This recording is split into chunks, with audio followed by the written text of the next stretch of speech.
السلام علیکم ناظرین کرام، اس معبود حقیقی کے نام سے جس نے انسان کو حیوان ناطق بنایا۔ دوستو، کئی دنوں سے اسد اقبال کے ایک مصرعے میں لفظ ڈگڈگی والا کے استعمال پر بحث ہو رہی ہے۔ ظاہر سی بات ہے، ایک زمانے سے دارالنور مکن پور شریف کے سادات کرام کو احمد رضا خان صاحب فاضل بریلوی کی بعض تحریرات سے اختلاف ہے۔ دوسری بات یہ کہ بریلوی رضوی مکتبہ فکر کے لوگوں کو صبا سنابل نام کا ایک جھنجھنا پکڑا دیا جاتا ہے۔ جی ہاں، میں اسی بریلی کی بات کر رہا ہوں جہاں جھمکا گرا تھا۔ جس شیطانی کتاب صبا سنابل کو یہ ایمانیات میں داخل کیے ہوئے ہیں، اس میں حضرت قطب المدار رضی اللہ تعالیٰ عنہ کی کھل کر تکذیب و توہین کی گئی ہے۔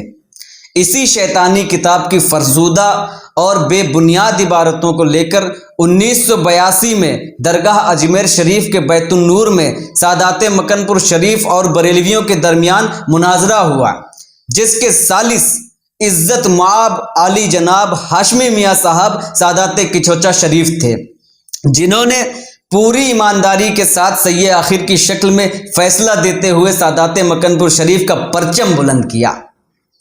پھر بھی یہ جھمکے والی سرکار اپنی حرکتوں سے باز نہیں آتی۔ میں نے ابھی عالی جناب انتخاب عالم جعفری مداری اور اسد اقبال کی باہم گفتگو کا ویڈیو دیکھا اور سنا۔ اسد اقبال نے حضرت قطب المدار رضی اللہ تعالیٰ عنہ سے اپنی والہانہ عقیدت کا زبردست اظہار کیا، مگر یہ پھر بھی نہیں بتایا کہ ڈگڈگی والا کس کو کہا ہے، ان کا کنایا کس فرقے، کس خانوادے، کس قوم یا قبیلے کے لیے ہے۔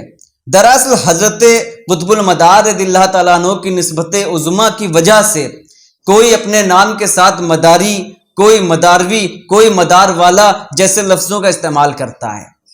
ان میں جو عقیدت مند اور سلسلہ عالیہ مداریہ سے منسلک ہیں، بیشتر مداری کا ہی استعمال کرتے ہیں، جن سے لوگ ازراہ تمسخر بھی یہی لفظ استعمال کرتے ہیں جو اسد اقبال نے استعمال کیا ہے۔